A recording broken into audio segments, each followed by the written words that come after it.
Welcome, everybody. Thank you for joining us and good evening. My name is David Lesher. I'm the editor-in-chief at CalMatters. For those of you who don't know CalMatters, we are an independent nonprofit news organization covering the major issues in California since we launched about 5 years ago. Tonight, you are attending Props to You. This is the third of 5 events in a series we are doing about all 12 propositions on the November ballot in California. In this format, our reporters will be taking questions from voters and presenting them to the representatives from both sides of these measures. Tonight, our moderators will be Mikhail Zinshteyn, a higher education reporter at CalMatters, Elizabeth Castillo, who covers the Capitol at CalMatters, and Charlotte West, who works on education issues at CalMatters. They'll be hosting conversations about 3 important issues on this year's ballot. Proposition 16 will be hosted by Michael about affirmative action. Elizabeth will host the conversation about Proposition 17, allowing parolees to vote. And Charlotte will moderate our talk about Proposition 18, allowing 17-year-olds to vote. We want to thank all of our guests for joining us tonight. And for helping us understand these very important issues. And for more information about these and all of the 12 propositions on this year's ballot, I want to encourage you to look at our election guide, where you'll find information about the money and the polls behind all the measures, about the arguments from supporters and opponents, the background, and we also have a video explainer for each measure. You can also see all of our work from the reporters at CalMatters on all the major issues in the state, from the virus to the wildfires and schools and the economy. So if you like what you see, please become a subscriber. We have a daily newsletter that you can sign up for, or become a member by making a donation. So now it's time to begin our program, and we'll start with a video explainer about Proposition 16. Following the video, Michael will begin our Q&A. Thank you for joining us. Remember California in the mid-90s? Tupac was the king of West Coast rap. California's governor supported denying public services to undocumented immigrants, and voters decided to end affirmative action. California has changed a lot since then. Now, voters are being asked to rewind the clock and make affirmative action legal again, something that's the case in 42 states. And it boils down to this: do equal rights mean no group can have an advantage over another? Or is it about recognizing that forces informed by centuries of oppression make a colorblind legal framework impossible? Enter the heated debate over Proposition 16. Hi, I'm CalMatters higher education reporter Mikhail Zinshteyn, and this is what you need to know about Prop 16 in under a minute. Prop 16 would allow public agencies such as local governments and state universities to consider race, gender, and ethnicity as factors in hiring, contracting, and admissions. At UC Berkeley and UCLA, the state's most competitive public universities, enrollment declined for Black, Latino, and Native American freshmen once affirmative action was forbidden. There's long been a push to reinstate affirmative action, but 2020 forced many Californians to rethink systemic racism and how it keeps the playing field unequal, helping to put Prop 16 before voters. Supporters say reinstating affirmative action can help to undo generations of racism and discrimination. It would also let state agencies directly target groups of people who are underrepresented, like Black and women academics in university job openings. Opponents say California is already making strides that benefit people of color and women in college enrollment and public employment. So, vote yes if you believe California should again allow for affirmative action. Vote no if you don't. For more information on Prop 16 and everything on the November ballot, visit calmatters.org.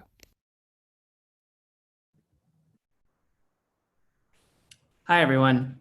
I'm Mikhail Zinshteyn. You just saw my face.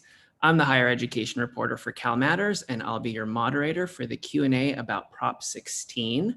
So I gave you the summary of Prop 16 in the video explainer you just saw. Now we're going to talk until 6:30 in more detail about what will happen if you vote no or yes on Prop 16.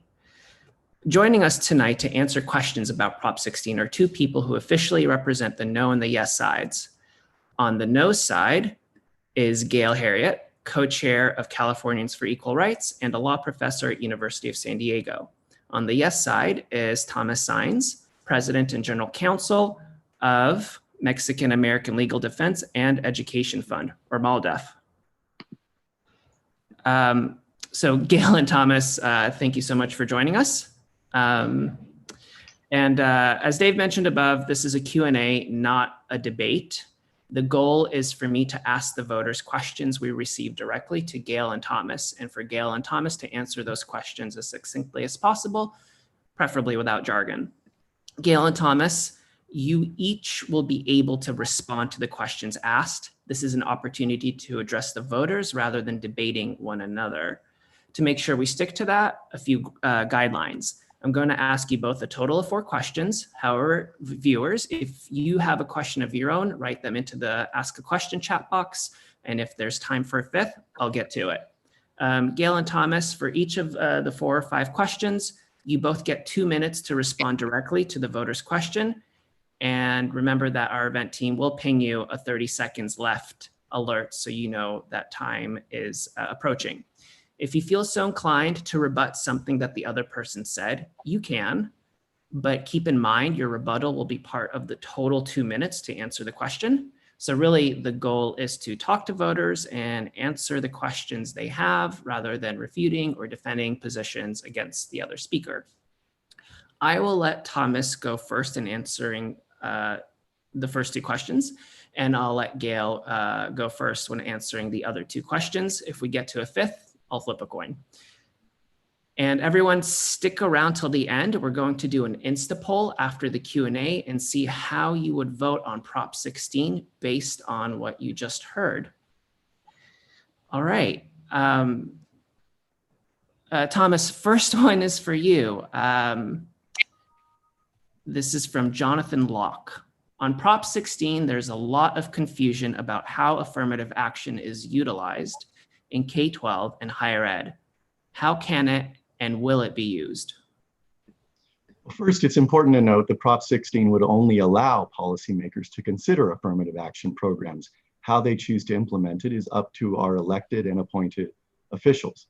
But we do know that because the United States Supreme Court has been very clear about what's required to implement an affirmative action program, that they will have to engage in a very searching and thorough analysis of the kinds of racial and gender disparities that we see in K-12 education and higher education.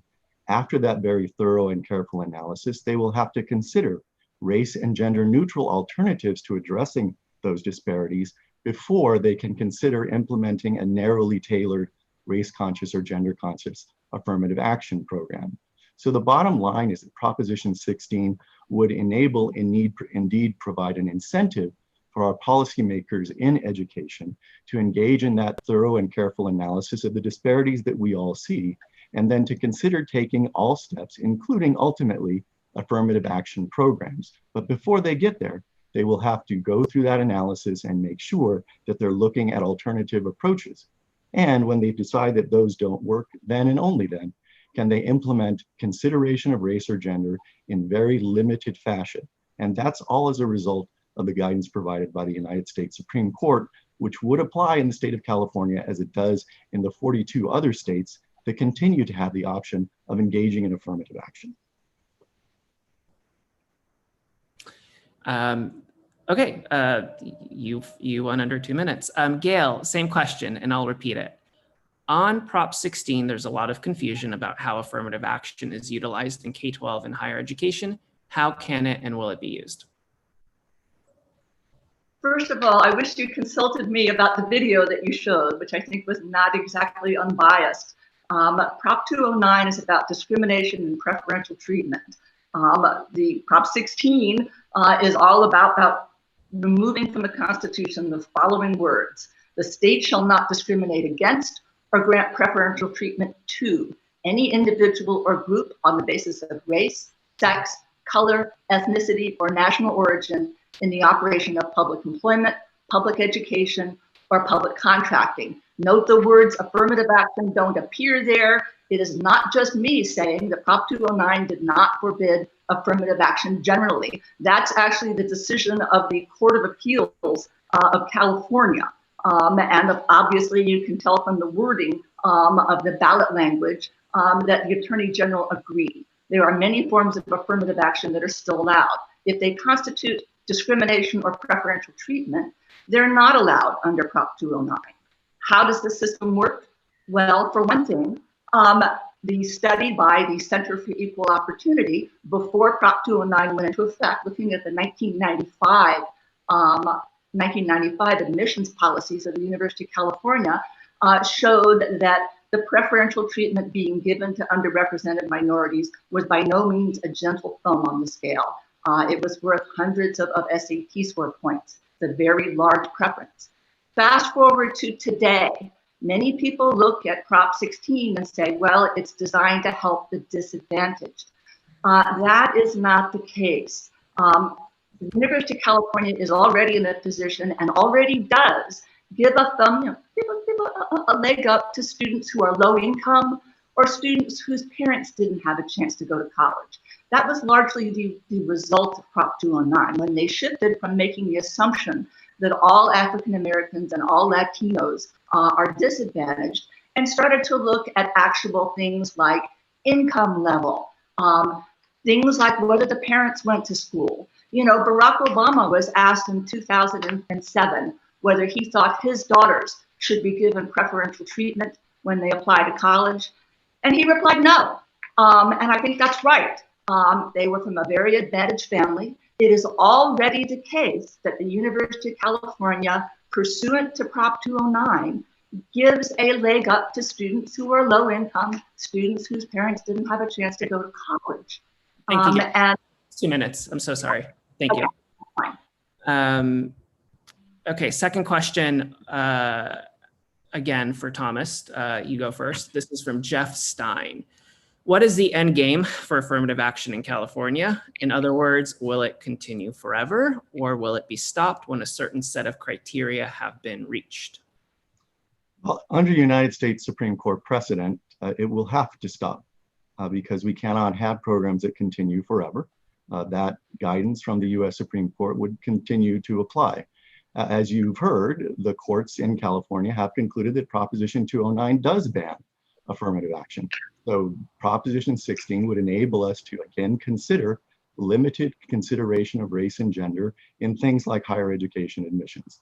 What the goal would be, not just of implementing such programs, but considering them and looking at race and gender neutral alternatives to address the disparities that we continue to see, would be to address disparities like the following. Today in California, 60% of high school seniors are African American or Latino in public schools throughout the state of California, 60%. And yet, African Americans and Latinos constitute only 29% of all undergraduates in the University of California system. Now that's the kind of disparity that we're all used to because of this pandemic. We've seen disparate outcomes for Latinos and African Americans with respect to healthcare, with respect to economy, as we've gone into a recession, and we've had other disparities brought to our attention as a result of the Black Lives Matter movement. So we are attentive and aware of these disparities. We simply need the tools to address them.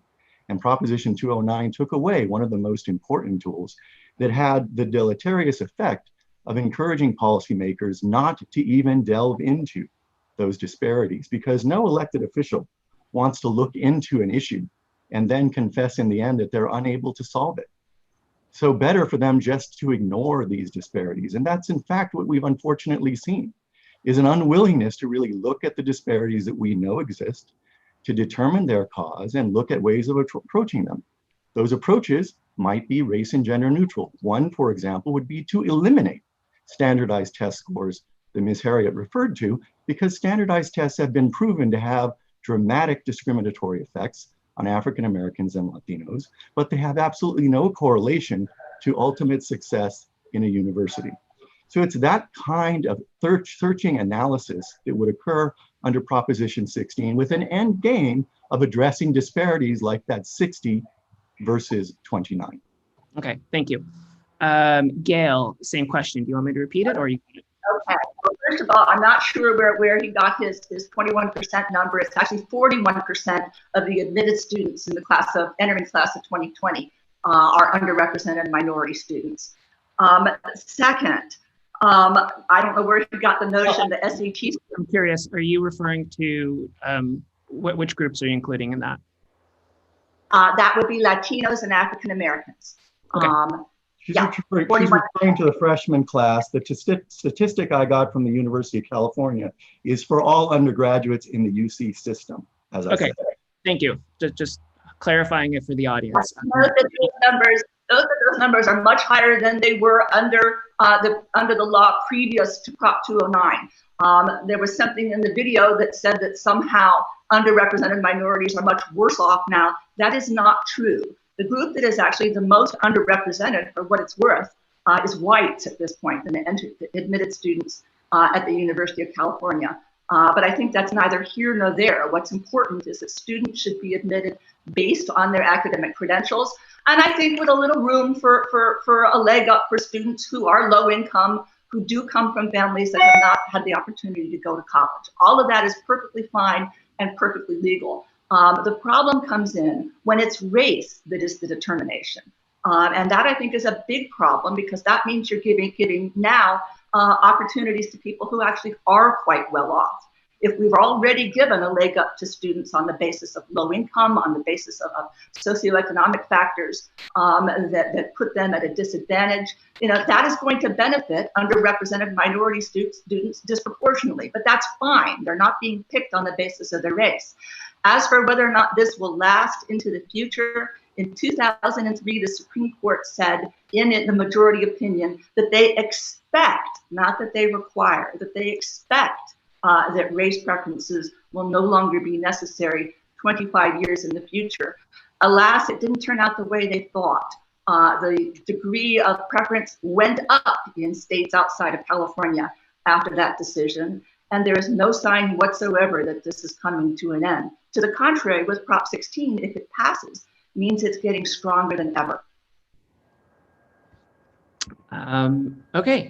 Thank you. And we're going to stay with you, Gail, for the third question. This one is from Xavier in Oakland, and it's on the longer end, so bear with me.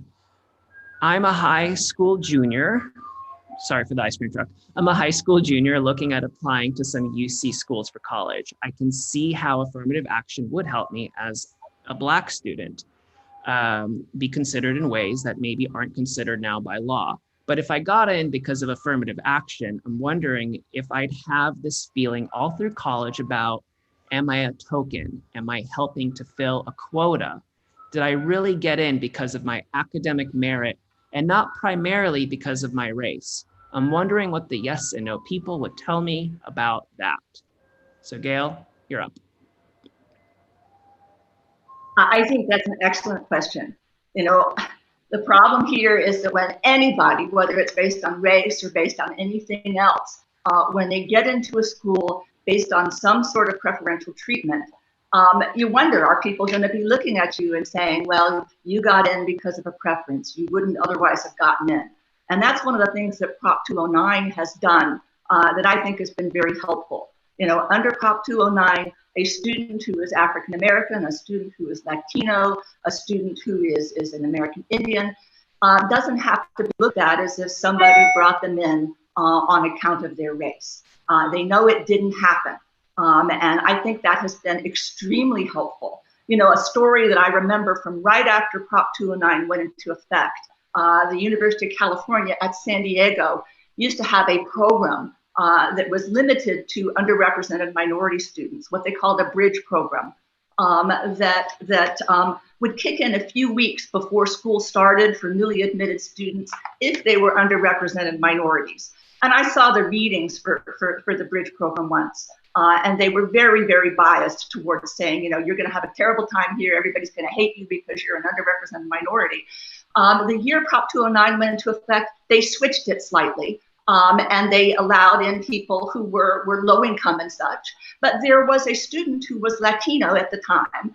And he took a look at those materials. He knew he'd gotten in because of his academic credentials. He knew that. He knew he was qualified, and he was outraged at the materials, outraged at the notion that that he should expect to be treated like some sort of lower form of life. He knew that wasn't so. He knew he'd gone to high school with people who respected him for his academic achievements, and he knew it was going to be true at the University of California at San Diego. And in that year, underrepresented minority students, let me check that. This was actually African-American students. In that year, African-American students who previously had been very, very, very unlikely to get honors, 20% of the African-American students going to UC San Diego that year had honors. They were academic winners.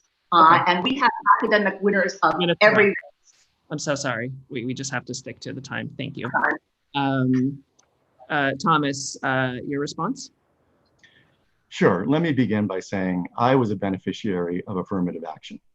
I got into the university that I attended, which was not the University of California, as a result of a limited consideration of race at that university. I'm not ashamed of that. And indeed, I understand the perspective, because there are folks in the world who will try to convince you that somehow you didn't get in on your merits. But I know now, more than halfway through my relatively successful career, that I did get in on my merits. And the fact is that you too will get into on your merits to the University of California. The fact is that we have literally thousands and thousands of students who merit admission to the University of California, but we simply don't have enough seats. Let me then also address the use of the word quotas. Rest assured, quotas have been unlawful under US Supreme Court law for 42 years. I know the other side likes to bring out the word quotas, but the fact is since 1978, they have not been allowed, and they would not be allowed under Proposition 16. All that will happen under Proposition 16 after careful consideration of the disparities that I've described, remember, 60% of high school seniors in this state, Latino or Black, yet only 29% of UC undergraduates. What that means is there's lots of meritorious students who under our current system are not being allowed in. But when we do that careful analysis and consider affirmative action, allowing us to look at experiences with racial discrimination and gender discrimination as experienced by applicants, that will in fact lead to a class that merits being there, every single person. The fact is that Blacks and Latinos at the University of California today are going to feel different, because they'll go from a circumstance where they were among 60% in the state as a whole, and in specific high schools, perhaps even more, down to less than half that percentage at the university that they're attending. So it's not going to be easy, but I guarantee you, you will be there by merit after Proposition 16. Thank you, Thomas. And Gail, next question is for you, and I think it's a continuation of question 3. Let me read it. This is from David Van Brunt. I run a company that bids for contract work from the state government. I'm a disabled veteran, but I'm a white man. If Prop 16 passes, how would my chances be for getting contracts because of my race and gender? Would disabled cross out white man? If I was bidding for work against the minority-owned business, why not hire businesses and workers based on qualifications instead of background? So could you answer the weights question? Well, I can't answer the weights question because it's going to be up to each municipality, each county, to the state government, how they decide to do this. Some of these statutes have been on the books for a long time, and they were never repealed when Prop 209 went into effect, but they've been sleeping, as it were. And presumably they will bounce back into effect. Other localities, I believe it was the County of Los Angeles, has been chomping at the bit to pass a new statute or a new ordinance that will establish how their program works. So it won't be clear exactly how each program will work. One thing we do know in public contracting is what happened at Caltrans. There was a study done by a UC Santa Cruz economist, and he had a perfect laboratory for determining what would happen with public contracting, because Caltrans has two kinds of contracts: those that are funded by the state, which were governed by Prop 209, and those that are funded by the federal government, which are not governed by Prop 209. So this economist had the ability to compare, what happens to costs. He found that in the 2-year period, just after Prop 209 went into effect, I believe it was $63 million was saved to the taxpayer. If you extrapolate that over the entire period and you put it in 2020 dollars, that's about $1 billion. If you then, compare that over the other kinds of contracts at California, it's many billions of dollars. But interestingly, what he found was that minority-owned businesses, it wasn't that they can't compete. It was there weren't enough of them. And as a result, and they tended to be bunched in urban areas. Caltrans has contracts that are not anywhere near an urban area. There would be businesses that could have contracted with to do the work, but instead, because of during pre-Prop 209 days, they had to use minority businesses.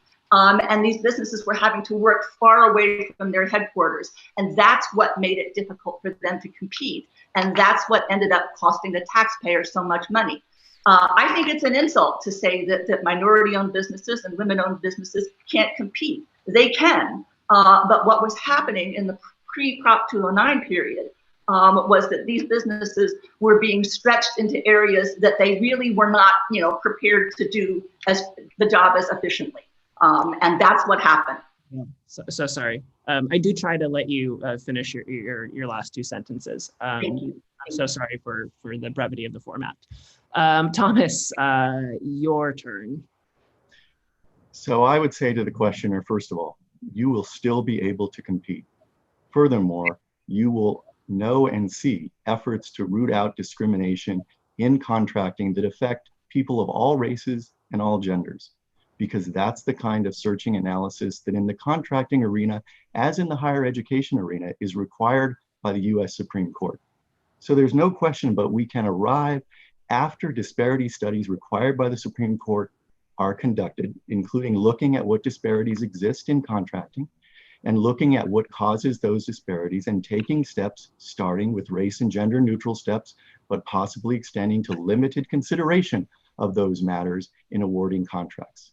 But it does not mean that you will not be able to compete. In fact, you as a disabled veteran have no doubt experienced discrimination yourself. And so you understand that businesses seeking to get into contracting often face barriers that are arbitrary and unfair. Proposition 16 is about enabling our policymakers to take the steps to address those disparities, to address those barriers for everyone. And I'll end by saying that just as in the higher education context, the equivalent of quotas in contracting is what's called set-asides. And set-asides have also been illegal under US Supreme Court law for decades. So we're not going to see that. We're going to see a careful analysis to root out discriminatory barriers, whoever they affect, and a careful reasoning about implementing limited consideration of discrimination on race and gender in awarding contracts. Thank you so much, Gail, Thomas. You stayed on time. You were succinct. You omitted the jargon. We are very grateful. Thank you so much for joining us. And I believe we are going to pivot to a short break. So thank you.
Hey everyone.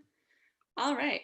So I'm Elizabeth Castillo, reporter for CalMatters, and welcome to the next part of the show, a Q&A about Proposition 17. Let's kick it off with Proposition Explained in 1 minute. I'll give you the summary.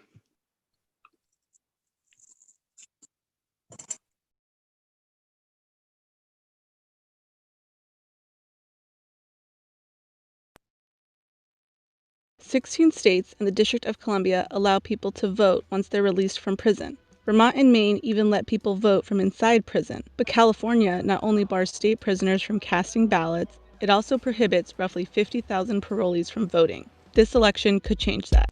Hi, I'm CalMatters reporter Elizabeth Castillo, and I'm going to explain Prop 17 in under a minute. Prop 17 would change the state constitution, allowing people on parole to vote. In California, people serving their sentences in county jails can already vote unless they're transferring to a state or federal prison or they're serving time for a parole violation. The proposition would also clear the way for parolees to run for office if they're registered to vote and haven't been convicted of perjury or bribery. Supporters say once people finish their term in prison, they should be encouraged to re-enter society, and granting parolees voting rights is one way to help people have a stake in their community. Opponents say parole is reserved for violent and serious criminals. Those who have been convicted of murder, rape, and other violent crimes should wait until after they finish parole and have proven they're rehabilitated before they get to vote again. So, vote yes if you think people who have served their prison sentence but are still on parole should get to vote. Vote no if you think people should wait until after they've completed their parole to be able to vote. To learn more about this proposition and others, visit calmatters.org. For CalMatters, I'm Elizabeth Castillo.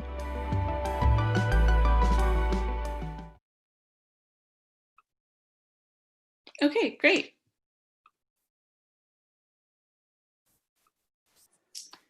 We'll be using the same Q&A format as Michael did with his talk on Prop 16.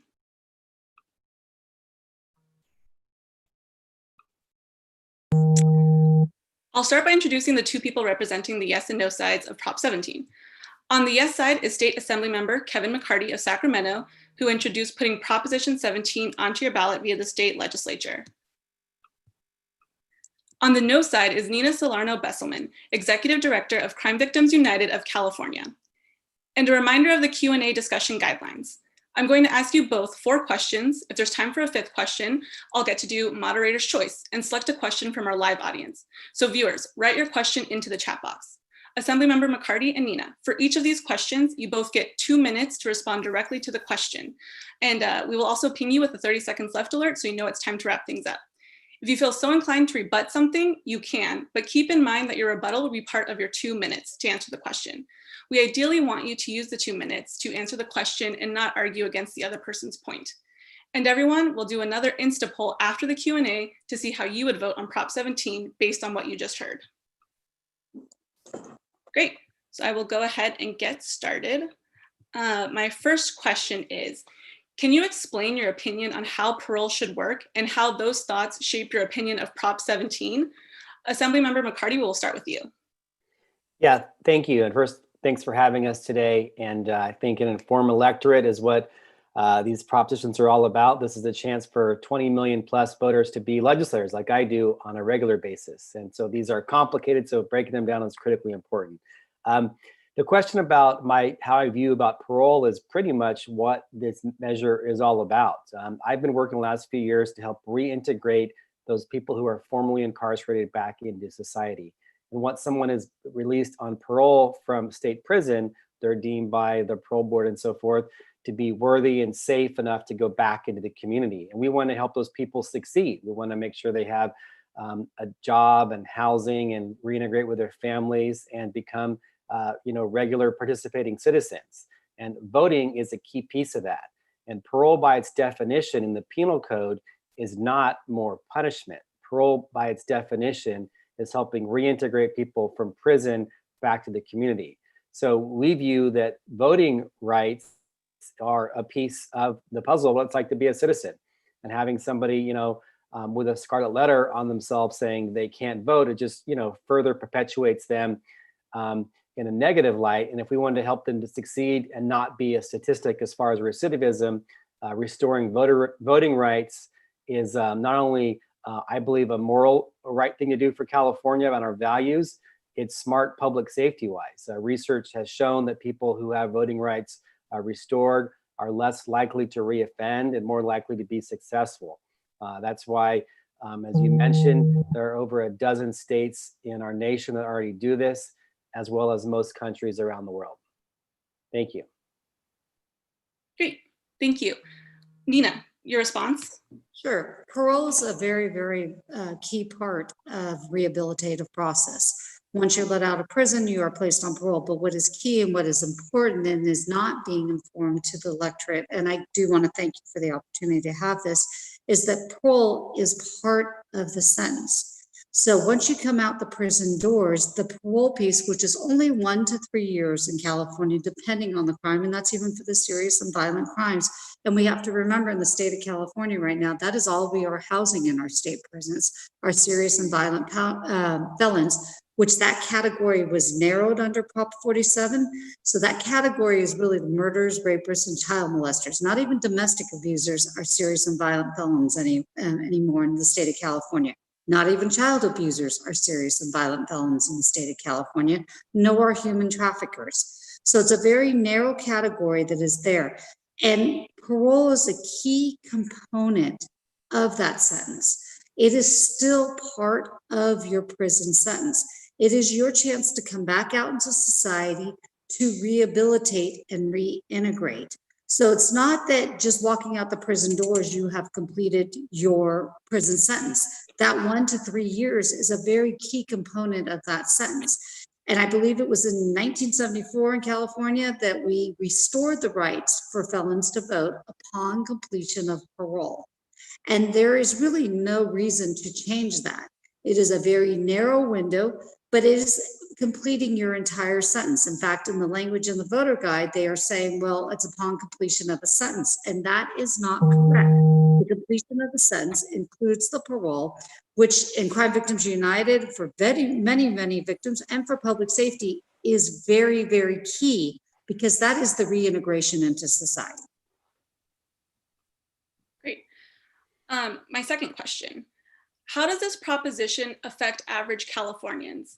Nina, I'll go ahead and start with you this time. I think there's a very, I think this has unintended consequences. Oftentimes, and no offense to the Assemblyman, we know each other very well and I have great respect for him, but oftentimes in the walls of our Capitol, there are well-intended reforms that have unintended consequences. One of them I would tell you that was passed by the legislature was Proposition 47. The unintended consequences there is that domestic violence was no longer a serious and violent crime in California. Human trafficking of a child is no longer a serious and violent crime in California.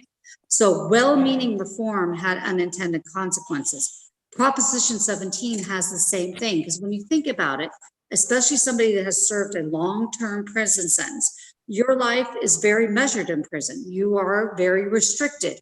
You are not a part of society because of the crime you committed. You are learning new behaviors and things like that.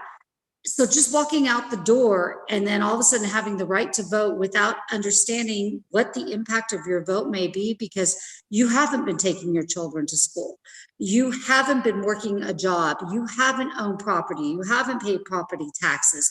You haven't had to go find rents. You haven't had to know that net effect, because for all intents and purposes, those things are all taken care of in prison. Your life's pretty much your health care, your ability to work, should you choose, your ability to educate is paid for. None of that happens on the outside of the prison walls. So you could be making decisions without understanding the net effect it could have on the community. And I think that is a very dangerous thing to do. That's why I'm advocating the 1 to 3 year time of reintegration is so critical. Thank you. Assemblymember McCarty, the same question. Yeah, repeat the question again, please. Sure. How does this proposition affect average Californians? Yeah, I don't think that most Californians will know this is in effect. It will have minimal impact on elections. Let's face it, there are 20 million or so voters in California. 50,000 people on parole. It's like 0.2%. So it's not going to make or break an election. I think this will do is it'll make California safer. Research shows that people who are fully integrated back into community, including voting rights, are less likely to be a statistic when it comes to recidivism. And I think the debate that people are jumping into this issue is the public safety and whether or not people should be on parole in the first place. That's a separate issue. I think the issue here is, do we think that these rights are something that should be taken back? You know, this is really an old vestige of these Jim Crow laws. People on parole are disproportionately brown and black, let's face it. And so we have these rights that we have these laws that restricted voting opportunities based upon race and literacy tests and poll taxes. And this is just another one of those old vestiges. This is why this is not a partisan issue. I was really impressed that we had a few Republicans go and vote on this issue. This has been embraced at the national level by people like Newt Gingrich and the ACLU that never see eye to eye on these issues. So this is not a right or left issue. It's an issue about our values in California and making our community safer. And this by no means will make our communities more unsafe. And to say that, I just don't think is accurate. And more importantly, research has shown that restoring voter rights for people who have been released from state prison increases public safety in neighborhoods throughout our nation. Okay, thank you. People on parole tend to live in different counties at different rates. Marin County, for example, has fewer people on parole than Kings County. If this were to pass, how would this affect counties differently? Assemblymember McCarty, you can go first. Yeah, I think I mentioned earlier, it may sound like a big number, 50,000 people on parole in California, but we're a state of roughly 40 million people, so roughly 20 million voters. So, you know, it's not going to have a big impact on voter rolls. You know, we get way more new registrations because, you know, people want to get engaged, or we have the new motor voter laws, or young people. So it'll be a marginal increase on the voter rolls per county. You know, people generally are paroled and go to areas where they came from. So I think, you know, there are people who have incarceration or family members who are incarcerated from all across California. So I don't think this will be proportionally an impact on one area versus another. Nina, same question to you. People on parole tend to live in different counties at different rates. Marin County, for example, has fewer people on parole than Kings County. If this were to pass, how would this affect counties differently? And again, I kind of go back to my prior answer. And one of the things that I think is important that we're missing is that we also have a high recidivism rate in California. So a lot of people that come out the prison doors do reoffend. And what we're saying, which is the law currently, is it's, of course, holding up to our California values, that people should get their right to vote to restored, but let's complete our entire prison sentence. So again, that individual is fully reintegrated into society, that they fully understand the impact of our vote. I mean, I don't quite understand the Assemblyman's argument that it's not going to affect things when we encourage our young people. My daughter just turned 18. She is so excited to vote. She's reading her voter ballot. She's learning to be educated. She's learning to be a part of it. That's what we want to encourage. And we want to encourage that these people, that individuals that have committed serious and violent crimes in our state, that they come back, they complete their entire sentence and be fully reintegrated into society.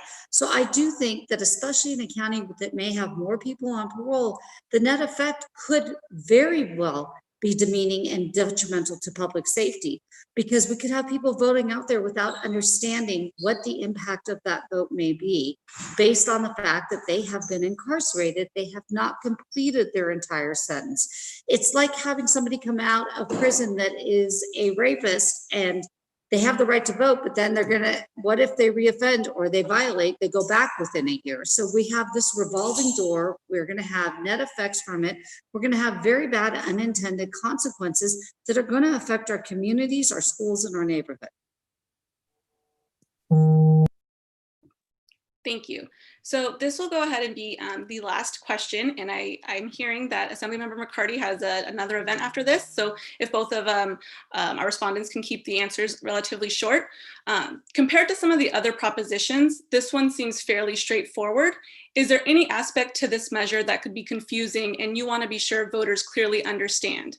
To keep it fair, Nina, you can go first this time. Thank you. I think it is fairly, well, I wouldn't agree that it's fairly straightforward. I think what is confusing that the language is when they complete their prison sentence. That is not true. Parole is a key component of your sentence. Parole is where you are rehabilitating, you are reintegrating into society, where you are complying with your terms of parole, which is to be, whether it may be to be gainfully employed, to drug tests, to stay crime-free, to not, if you're a former gang member, not to associate with certain people. Whatever your conditions of parole, that is a key element of your prison sentence.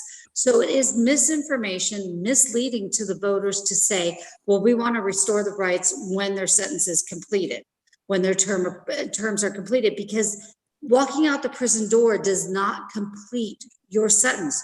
Parole is designed to be a part of that sentence. And it is in my opinion, as a victim's advocate, as a public safety advocate, it is probably one of the most important parts of a prison sentence, because it is the rehabilitative part when you are taking the tools that you hopefully learned in prison, when you availed yourself to anger management, when you availed yourself to learning about addiction, learning your causative factors of your crime and not how not to trigger again, you are then using those in free society when you have to employ those tools you use. So it is probably the most important, critical part of a sentence. And that sentence needs to be completed so that we have a fully rehabilitated individual into our society. So I do think it's very misleading the way it's being placed out there to the public.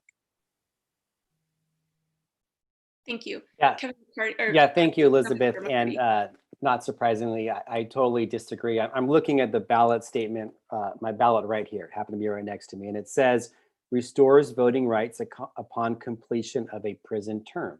And so when people are released from prison, they are released from prison. Parole is not punishment. In the penal code, parole talks about it's a place to help people reintegrate back into their communities. And so they are technically released from prison, and we are restoring that voting right, like most industrialized nations do, like red states and blue states across America do. There are actually 2 states in our country where you can vote from prison, and we're not proposing that. This will allow people to vote upon completion of their prison term. So I think it is very straightforward. I think that voters really reflect upon this for a few ways. They think about, one, their values. Do you think that this is a right that should be afforded to everybody? And many people say that you should never lose your right to vote, even when you're incarcerated. Maine and Vermont do that. That's not, again, what we're voting on here in California. And so this would be upon completion of your prison term. I think a lot of people probably think, you know what? I've seen people in my community who have been released from prison, who are working, paying taxes, taking their kids to school, and they don't get to vote on whether or not we should build more schools. They don't get to vote on the city council member who wants to build a new park or put a new stoplight up to make sure we make our neighborhood safer. So they're, paying taxes without proper representation. I think there are a lot of people who think about this through a racial lens. Like, look what the impact. This has just had a huge impact on brown and black people in California. We're not as draconian as some states like Florida, who have these voting rights taken away for life, but still, 50,000 people, primarily people of color, don't have a right to vote in the process. But the last thing I want to say, even if you listen to my opponent's respectful argument, but talking about people who are concerned about recidivism, giving someone the right to vote has zero impact on having that person going and committing a crime and going back to prison. Conversely, research shows if you're really concerned that you want to keep people from going back to prison and not be a statistic as far as recidivism, you should want to give them voting rights. Because when you have someone on parole who's reintegrated back to the community, has voting rights. Thank you. Thank you. Thank you. Thank you both so much for your time today. I know we're keeping the responses brief here. So we're gonna go ahead and wrap things up for my proposition. Voters, if you'd like to take the Zoom poll here, vote yes or no, or you're not sure, and we'll see if it passes or not. We'll see the results on the screen before we move to the next part of the event. Assemblymember McCarty and Nina Solano-Besselman, thank you very much for taking the time to answer these questions in an easy to understand way. And stick around. We will be back with, last but definitely not least, a conversation about the youth vote in California and Proposition 18. Thank you. Thank you. I can't believe I got called a racist. And Nina, just a heads up, your user microphone is still on. Oh, sorry.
Assemblymember McCarty, if you can please go dark, if you want to mute your microphone.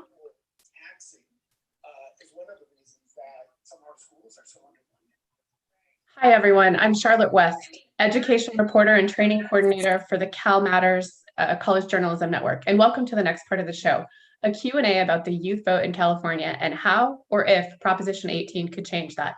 Let's kick it off with the proposition explained in 1 minute video.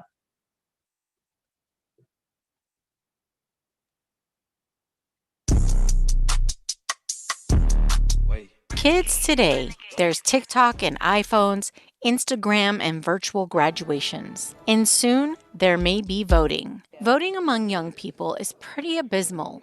Proposition 18 aims to change that by giving them buy-in earlier in the process and allowing more of them to vote sooner. Hi, I'm Elizabeth Aguilera, CalMatters Child and Youth Issues reporter, and this is what you need to know about Proposition 18 in under a minute. Prop 18 would allow eligible 17-year-olds to vote in primary and special elections if they will be 18 by the general election. Democratic lawmakers put Prop 18 on the ballot. It has to go before the voters because it will amend the Constitution. Supporters say many 17-year-olds already work and pay taxes, and this would get them involved in voting at the beginning of an election cycle. They say it could also boost youth voting overall. Opponents say 17-year-olds are not worldly enough to vote and say they are still too influenced by their parents and school teachers to be objective voters. So vote yes if you want eligible 17-year-olds to get a jump start on the voting process. Vote no if you want to keep things as they are. Voting starts at 18, period. For more information on Prop 18 and everything on the November ballot, visit calmatters.org.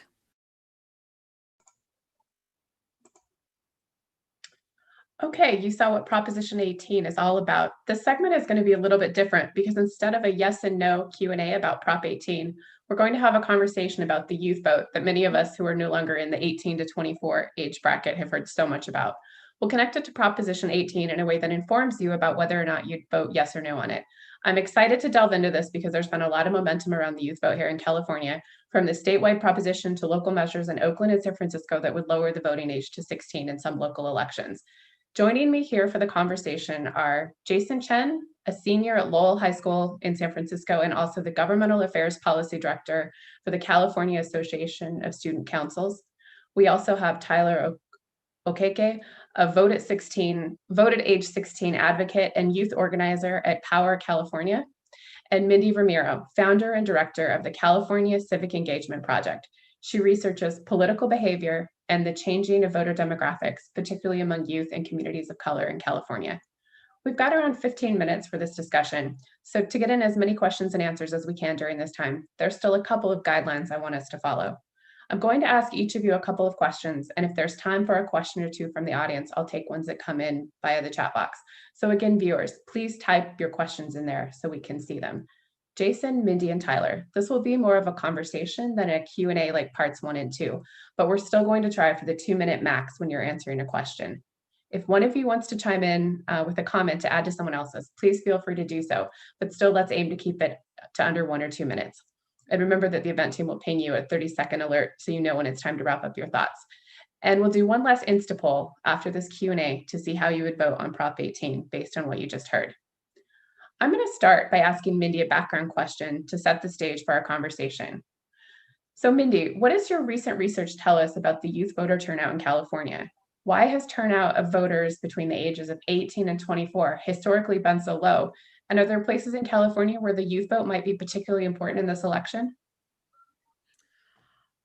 Yes, the youth vote is always important in any given election. The question is just how representative is it? And we know that turnout historically is low for young people. And when we talk about research numbers, data, we're usually talking about 18 to 24-year-olds, at least with my research center. And by the way, I should say that we recently changed our name to the Center for Inclusive Democracy. We're at USC still, just to let folks know. So, you know, in the most recent general election 2018, the youth vote was 28%. We know it was much higher for the rest of the electorate. It typically is 20, 30, 40 percentage points lower than older voters. And there are lots of reasons for this. First of all, you know, lack of outreach and mobilization from campaigns and candidates that don't see young people as likely voters. But, you know, hopefully we'll talk a little bit more about this as we go forward. But there is a big push, of course, to try to encourage and support more young people in the voting process as part of, I think, what the goal behind Proposition 18 is. The question is that enough? What additional support do we need for young people? And the short answer is we need much more support for young people to really change those numbers. But certainly there's a lot of positives around Proposition 18 and a lot that the research tells us in terms of how it could be positive for young people entering into this arena of voting. Are there particular places in California where the youth vote might be particularly important in this election? Well, certainly, it depends on if you're talking about races and the battle over the control of Congress. You know, certainly at the presidential level, we're not a swing state. Every vote matters, but we're not a swing state. There are a number of competitive congressional districts, historically, certainly in Orange County, in the Central Valley, down in San Diego. There's lots of local races, though. I just want to stress that, right? And certainly trying to engage young people, sometimes the most effective place to engage them is at the local level. So their local city councils, board of supervisors, local measures, particularly when so many young people, I think understandably so, are turned off of the presidential race. Some are very engaged, but some are also just struggling with, you know, why does my vote matter? If not the presidential, at least the congressional level, when they see gridlock and, you know, polarization and so forth. So I just want to emphasize that, you know, every vote matters, every vote matters, every race matters, and that often the local is a critical place to get young people engaged. Thank you so much for that background. And I'll come back to you again at the end of the discussion to help put our conversation into context. So I have a question for both Tyler and Justin. The student activists we pick for panels like these and feature in stories are extremely knowledgeable about politics and democracy. But are the rest of the students you go to school with as civically engaged as you are? And do you think that they take the initiative to vote at age 18 or under? Tyler, do you want to go ahead and go first? Well, I think being someone who is civically engaged, I tend to associate with other people who are civically engaged. So instead of speculating, I'll refer to data that we have about young people and what they think about their engagement in politics. Power California, in collaboration with Latino Decisions, held a youth poll of voters between the ages of 18 to 29 to see what they think about COVID-19, the economy, and also the recovery in voting. and 64% of young people said that they plan on voting in the November election. 80% of young people think it's more important to vote this year compared to previous elections. And when asked what was the most effective tool for change, number one was voting in the presidential election, and number two was voting on propositions, measures, or local initiatives. And Jason, do you want to answer the same question? Yeah, absolutely. And thanks for having me. Young people that I've interacted with that go to my high school that I know, they've been incredibly excited and involved and informed about this current election because of how timely and decisive it can be. And for young people specifically, I think since there's no like anti-no vote here, saying the other points, one of the big arguments against Prop 18, which frankly doesn't hold much weight, is that young people are not informed, they're not worldly enough, they're easily influenced by their parents or their teachers.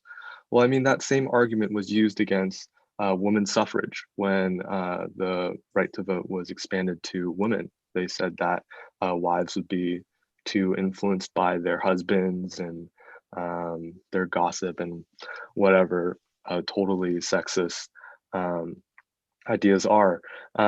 So in this case, right, young people, we've seen them get involved and we've seen them informed, we've seen them lead global movements, national movements for climate change, for gun control, for reproductive rights, for Black Lives Matter, all that kind of stuff. We're led by young people. We're ready to vote, and giving us the full the full involvement with primary elections at 17, that will do a lot in helping us become more informed voters. Or Jason, yeah. Jason, thank you so much. Tyler, I had a follow-up question for you. I know last year you campaigned to lower the voting age for school board elections in the LA Unified School District. You had campaigned to lower it to 16. Can you tell us a little bit more about that work and why you think that 16 and 17-year-olds should be allowed to vote? Yes, so that work was inspired during my year as a student representative on the LAUSD Board of Education. And at that moment, I just saw that one of the most important bodies that affect a young person, the school board, the concerns and the values of young people weren't being reflected in the discourse that was being had at the board level. So I thought it would make sense for our generation, 16 and 17-year-olds, who, like Jason said, have been deeply involved, especially young people of color, in the movements for our time and have been at the forefront of movements that take place in informal political engagement.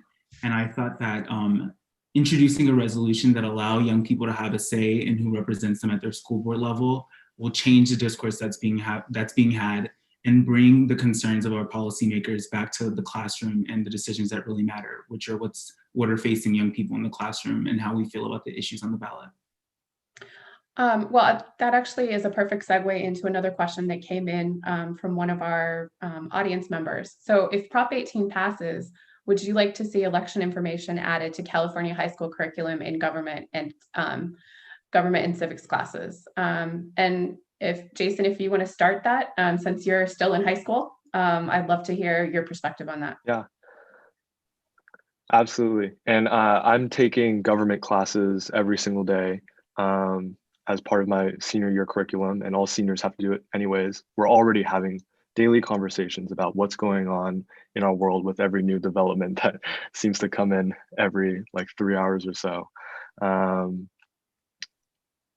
What we know from research is that voting is a habitual process. You vote once, you're more likely to vote again and again and again for the rest of your life. And that's incredibly important for building an electorate that turns out more throughout their entire lives. Especially in high school, we're talking about 16, 17-year-olds, 17-year-olds for this ballot proposition. These 17-year-olds are taking gov classes every single day. They're talking with their teachers about getting involved in government, and it's literally a perfect outlet for them to get involved real time in our democracy. Whereas when they're 18 and they're moving across the country for schools, they're all caught up in going to college and new transitions in their lives, voting is the last thing that they think about. So when we're stable at home, learning in school all about government, it's a perfect place to get involved and become a lifelong voter, and that's incredibly important. Mindy, I saw you nodding your head in agreement. Is there anything you want to add? Well, great points is all I'll say there. I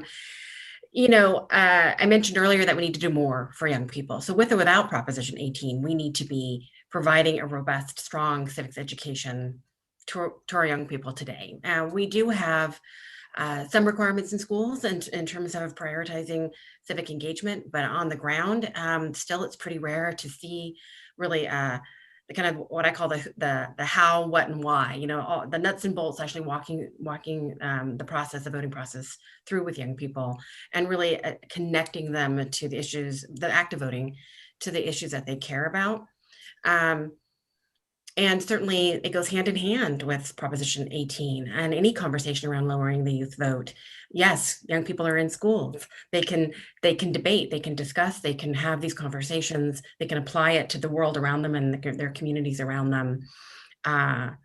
So again, I think Prop 18 is one part of a puzzle, but there's many other types of supports that we need to do if we really want to see the needle move for young people in California and to break that very vicious cycle around low participation. And the key thing I just want to emphasize too, you asked me earlier about some of the reasons. There are a number of reasons, and bottom line, it's not because young people are apathetic or they don't care. We've essentially created an electoral system that marginalizes them, in particular use of color. And we as a society don't have any real credibility in encouraging young people to participate. It's actually socially acceptable for the most part, and in many families if young people don't participate. We expect them to graduate school, turn 18, and magically both know how to vote and want to vote. So having some real conversations beyond Prop 18 is absolutely critical if we want to move that needle significantly. Thank you so much. I'd love to hear Tyler's perspective on this question. I know you've been involved with a lot of campaigning. So what are some effective methods for getting out the youth vote, particularly in the era of a pandemic? Of course. So I think number one, it's having the folks who are on the phone talking to and trying to turn out young people actually be young people. And that's what Power California has been doing in coordination with our alliance partners. We recently launched the largest youth-led voter contact program in the state that will reach 150,000 young voters this election season. And young people, we know, have been taking action in the streets and digitally, but we're also on the phone, texting, and creating spaces for young people to gather online and offering resources on our website and social media. But I think the most important thing about getting young people excited about this election and energized to vote is speaking in a language that they understand. And that means lifting up and prioritizing the issues that we care about. And that's racial justice, that's climate change, and that's making sure that our communities have the resources they need to be prosperous and vital. Thank you so much. Jason, I have one more question for you. So you're not old enough to vote yet, but if you were able to vote now at the age of 17, what issues would you be most concerned about in the 2020 election? Yeah. Well, top of everyone's mind is the coronavirus pandemic and specifically its effect on schools. And those have the biggest impacts on youth today, both in high school or K through 12 and college. We need a government that believes in science, that knows how to reopen safely and securely so that cases aren't rampant in our schools, which provide critical services for our communities, and also climate change. Young people have to live with the next few decades of our Earth, and if we don't protect it and practice sustainability, we're going to have to deal with the real life consequences of climate change, and that includes what we're seeing right now with the wildfires, with hurricanes, all that kind of stuff. So that, and then also racial injustice, systemic, institutional injustice. Young people have been leading these protests all summer, and we know where we stand, and we're ready to fight for it. So those are kind of the issues that are top of mind on a lot of young people today. So, yeah. Jason, thank you so much. We're nearing the end of our conversation. So Mindy, I'm hoping that you can help us tie things up by bringing it back to Proposition 18. So, what do we know from the other 18 or so states that currently allow 17-year-olds to vote in primaries? And what do voters need to know about how Prop 18 would impact voting in elections in California? Well, in terms of the other states, there's a growing number of states that are allowing 17-year-olds who turn 18 by the general to vote in the primary. And in most of these states, the conversations are kind of no-brainers at this point, not always historically. And we expect this effort to continue to grow across the country. If you're asking about research is a little scattered. There's not enough research on the youth vote period, but what we do have does give us some suggestion that it's positive for those 17-year-olds, more likely to participate than 18-year-olds, right? That didn't have that right or that ability.